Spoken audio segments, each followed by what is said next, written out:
C'est un nouveau mois et pour vous souhaiter la bienvenue, nous vous avons réservé un épisode de Football Planet très alléchant et riche en informations sur le football. Mon nom est Juliette Bewa. C'est le mercato estival et la chasse aux meilleurs footballeurs africains évoluant en Europe est lancée. La pression s'accentue sur Riyad Mahrez de Leicester et Aubameyang de Dortmund. Nous sommes en ligne avec une personne qui connaît très bien ces dossiers. Merci de nous accorder du temps, Oma Akatouba. Aubameyang doit être un homme très troublant en ce moment. Que va-t-il décider pour la saison à venir? Je pense qu'il se sent vraiment à l'aise à Dortmund. Il a tout ici. Ils ont même érigé une statue au stade à son honneur. J'ai vu un message qu'il a publié récemment, dans lequel il demande tout rapprochement avec le Real Madrid et tout autre club. Et il dit être heureux pour l'instant à Dortmund, donc tout porte à croire qu'il va rester. Et pour le cas, Riyad Mahrez va-t-il finalement s'éloigner de Leicester? Parce que selon son coach Ranieri, Arsenal serait intéressé par lui. Il rêve de jouer dans un grand club. Arsenal lui offre l'opportunité de réaliser son rêve. Je pense qu'il veut partir. Mais il y a des indicateurs qui montrent qu'il restera à Leicester City. Il est sous contrat jusqu'en 2019 et il gagne 40 000 livres par mois, ce qui est peu comparé aux 100 000 livres qu'il réclame à Leicester City. Les négociations vont reprendre et il veut gagner 100 000 livres comme Vardy, qui a rejeté l'offre d'Arsenal pour rester à Leicester City. Surtout que Claudio Ranieri lui a tant parlé pour qu'il reste à Leicester City, pour gagner en confiance et partir la saison prochaine. Donc je pense que Mahrez va rester à Leicester. Mais si son salaire n'est pas revalorisé avant le 31 août, tout peut arriver. Vous savez, c'est le football. Merci Oma d'avoir répondu à nos questions depuis l'Allemagne. Passons à un autre sujet. Une forte délégation de la CAF a effectué une visite de travail au Cameroun en marge de la Coupe d'Afrique des Nations de football féminin. Merci à notre correspondant Joël Kwam pour les images mises à la disposition de Football Planet. Les dernières informations de ces préparatifs dans ce reportage. Une délégation d'experts de la Confédération africaine de football s'est rendue au Cameroun pour évaluer l'état d'avancement des travaux des différentes infrastructures qui accueillent dans quelques mois la Coupe d'Afrique des Nations féminines. Contrairement aux craintes jusque-là exprimées, c'est plutôt un Cameroun bien avancé qu'a pu découvrir la délégation de la CAF, conduite par le Tanzanien Luodegard Tengar, satisfaite des préparatifs après la visite de plusieurs stades, notamment le stade Amadou Ahidjo et le stade militaire de Yaoundé. Le chef de l'équipe de construction a assuré de l'achèvement des travaux de rénovation des infrastructures d'ici le 17 octobre, bien avant le début du tournoi le 19 novembre.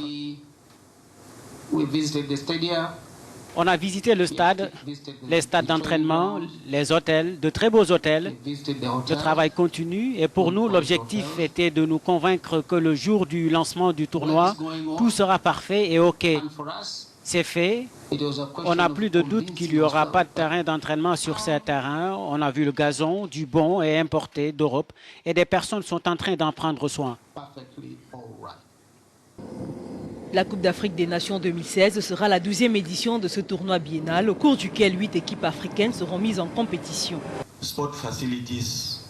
Les installations sportives sont prêtes, ainsi que les hôtels. Et maintenant, nous procédons à organiser la cérémonie de tirage au sort.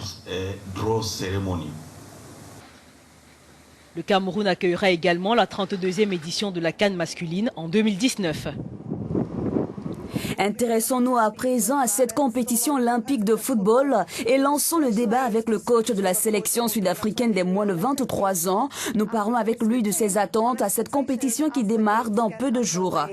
Merci coach, vous jouez contre le Brésil en match d'ouverture. Comment comptez-vous aborder ce match face à une équipe très forte en face? Je pense que les résultats des Jeux Olympiques 2000, quand l'Afrique du Sud avait battu le Brésil 3-1 en match d'ouverture, nous motivent énormément. Malheureusement, l'Afrique du Sud a perdu les 2 prochains matchs et nous n'avons pas pu accéder au prochain tour. Donc notre but actuel est de créer une émulation dans cette équipe et aller au-delà de la phase de poule. Et quel est le message que vous avez donné à vos joueurs? Avez-vous le sentiment qu'ils ont cette envie d'écrire leur propre histoire? Vous savez, vous aurez ici les 16 meilleures équipes du monde chez les moins de 23 ans. Et nous sommes parmi les 3 qualifiés africains, donc parmi les 3 meilleurs du continent. Nous ne représentons pas que l'Afrique du Sud, mais l'Afrique tout entière et tous nos frères africains. C'est une motivation supplémentaire pour les joueurs, pour qu'ils comprennent que là où il y a la volonté, il y a une voie. Donc, ils doivent croire en leur chance et savoir qu'on le fait pour l'Afrique. Dites-nous, à quelle position vous vous placez-vous dans ce championnat? Selon vous, l'Afrique du Sud fait-elle partie des outsiders ou des favoris? C'est clair que nous ne sommes pas favoris, nous sommes outsiders. C'est notre deuxième participation aux Jeux Olympiques, 15 ans après la première. Donc, en termes d'expérience et de vécu, nous sommes l'équipe la moins outillée. Je pense sincèrement que nous sommes outsiders, mais tout de même nous avons une chance et nous allons motiver les gars pour qu'ils puissent exploiter cette chance à fond. Merci pour votre temps, coach. Nous étions en direct du Brésil. Le football tient une place prépondérante dans ces Jeux Olympiques. L'Afrique sera de la partie avec 3 représentants, l'Algérie, le Nigeria et l'Afrique du Sud. Pour le football féminin également, l'Afrique sera présente avec le Zimbabwe et l'Afrique du Sud. Nous avons dressé le tableau de ces rencontres à ces JO.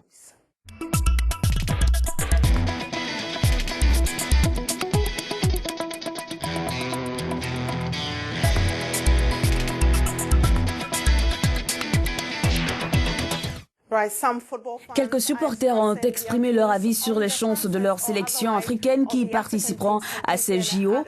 D'Afrique du Sud, nous avons Jokran qui nous a joint par Skype. Merci de nous rejoindre sur Football Planet. Quelle surprise ton équipe peut-elle créer à ces JO?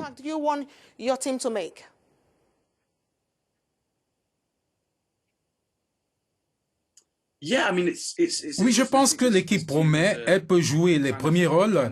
Donc, je pense que beaucoup de gens sont heureux d'être là. Donc, selon moi, la force de l'équipe réside en son attaque avec des éléments comme Djegan Dolly et Lebo Madiba. C'est leur point fort. Leur problème, c'est la défense. S'ils trouvent une solution au problème défensif, c'est gagné. Personnellement, je pense que nous pouvons terminer deuxième dans le groupe, derrière le Brésil, et tout le monde sera heureux si cela arrive. Le prochain supporter se nomme Maher Mezahi. Il est tout aussi prêt à supporter l'Algérie. C'est un plaisir de vous avoir ici, Mezahi. Est-ce que l'Algérie va briller à ce tournoi, selon vous?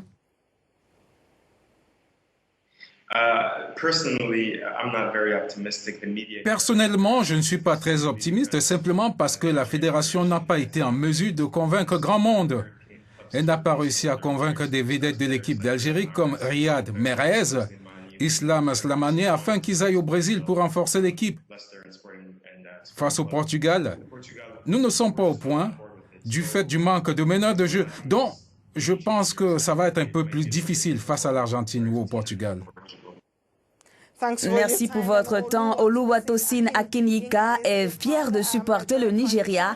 Il nous a rejoint depuis les États-Unis. Pensez-vous que le Nigeria pourra aller très loin dans cette compétition? Je ne pense pas que l'équipe ira loin. Je suis vraiment pessimiste quant à leur chance. Ceci est une équipe qui manque au moins 8 grands joueurs.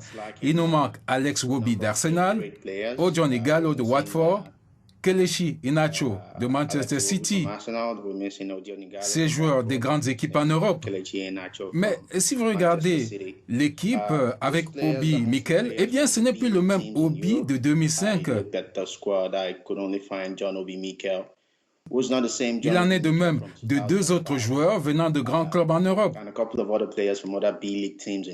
Je n'ai pas de grandes attentes. Je n'attends pas de miracle. La préparation a été médiocre. Le dernier match de préparation contre le Honduras a été annulé en raison d'un manque de préparation et les lacunes dans l'organisation que nous avons connues tout au long de l'année dernière à la Fédération nigériane de football. Donc, de mon côté, je ne m'attends pas à grand-chose, à moins d'un miracle.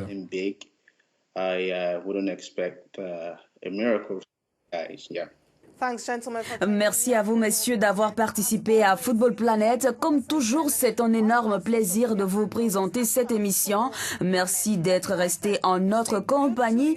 À la semaine prochaine sur votre petit écran. Mon nom est Juliette Biwa. À très bientôt. Juliette Biwa. Stay on side.